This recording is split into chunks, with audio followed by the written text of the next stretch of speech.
വിശുദ്ധ മത്തായി എഴുതിയ സുവിശേഷം 25-ാം അധ്യായം 31 മുതൽ 46 വരെയുള്ള വാക്യങ്ങൾ. മനുഷ്യപുത്രൻ എല്ലാ ദൂതന്മാരോടും കൂടെ മഹത്വത്തിൽ എഴുന്നള്ളുമ്പോൾ അവൻ തൻ്റെ മഹിമയുടെ സിംഹാസനത്തിൽ ഉപവിഷ്ടനാകും. അവൻ്റെ മുൻപിൽ എല്ലാ ജനതകളും ഒരുമിച്ച് കൂട്ടപ്പെടും.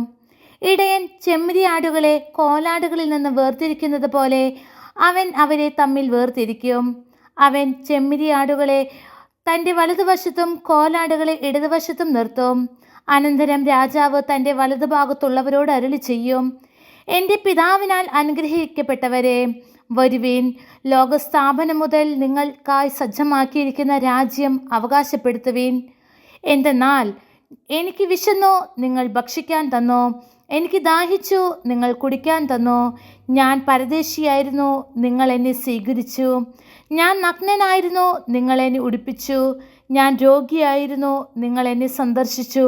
ഞാൻ കാരാഗൃഹത്തിലായിരുന്നു, നിങ്ങൾ എൻ്റെ അടുത്ത് വന്നു. അപ്പോൾ നീതിമാന്മാർ ഇങ്ങനെ മറുപടി പറയും, കർത്താവേ, നിന്നെ വിശക്കുന്നവനായി കണ്ട് ഞങ്ങൾ ആഹാരം നൽകിയതും ദാഹിക്കുന്നവനായി കണ്ട് കുടിക്കാൻ നൽകിയതും എപ്പോൾ? നിന്നെ പരദേശിയായി കണ്ട് സ്വീകരിച്ചതും നഗ്നനായി കണ്ട് ഉടുപ്പിച്ചതും എപ്പോൾ? നിന്നെ ഞങ്ങൾ രോഗാവസ്ഥയിലോ കാരാഗൃഹത്തിലോ കണ്ട് സന്ദർശിച്ചത് എപ്പോൾ? രാജാവ് മറുപടി പറയും, സത്യമായി ഞാൻ നിങ്ങളോട് പറയുന്നു, എൻ്റെ ഏറ്റവും എളിയ സഹോദരന്മാരിൽ ഒരുവന് നിങ്ങൾ ഇത് ചെയ്തു കൊടുത്തപ്പോൾ എനിക്ക് തന്നെയാണ് ചെയ്തു തന്നത്.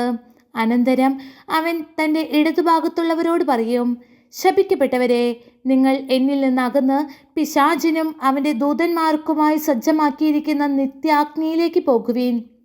എനിക്ക് വിശന്നു, നിങ്ങൾ ആഹാരം തന്നില്ല. എനിക്ക് ദാഹിച്ചു, നിങ്ങൾ കുടിക്കാൻ തന്നില്ല. ഞാൻ പരദേശിയായിരുന്നു, നിങ്ങൾ എന്നെ സ്വീകരിച്ചില്ല. ഞാൻ നഗ്നനായിരുന്നു, നിങ്ങൾ എന്നെ ഉടുപ്പിച്ചില്ല. രോഗാവസ്ഥയിലും കാരാഗൃഹത്തിലുമായിരുന്നു, നിങ്ങൾ എന്നെ സന്ദർശിച്ചില്ല. അപ്പോൾ അവർ ചോദിക്കും, കർത്താവേ, ഞങ്ങൾ നിന്നെ വിശക്കുന്നവനോ ദാഹിക്കുന്നവനോ പരദേശിയോ നഗ്നനോ രോഗിയോ കാരാഗൃഹത്തിൽ കഴിയുന്നവനോ ആയി കണ്ടതും നിനക്ക് ശുശ്രൂഷ ചെയ്യാതിരുന്നതും എപ്പോൾ? അവൻ മറുപടി പറയും, സത്യമായി ഞാൻ നിങ്ങളോട് പറയുന്നു, ഈ ഏറ്റവും എളിയവരിൽ ഒരുവന് നിങ്ങൾ ഇത് ചെയ്യാതിരുന്നപ്പോൾ എനിക്ക് തന്നെയാണ് ചെയ്യാതിരുന്നത്. ഇവർ നിത്യശിക്ഷയിലേക്കും നീതിമാന്മാർ നിത്യജീവനിലേക്കും പ്രവേശിക്കും.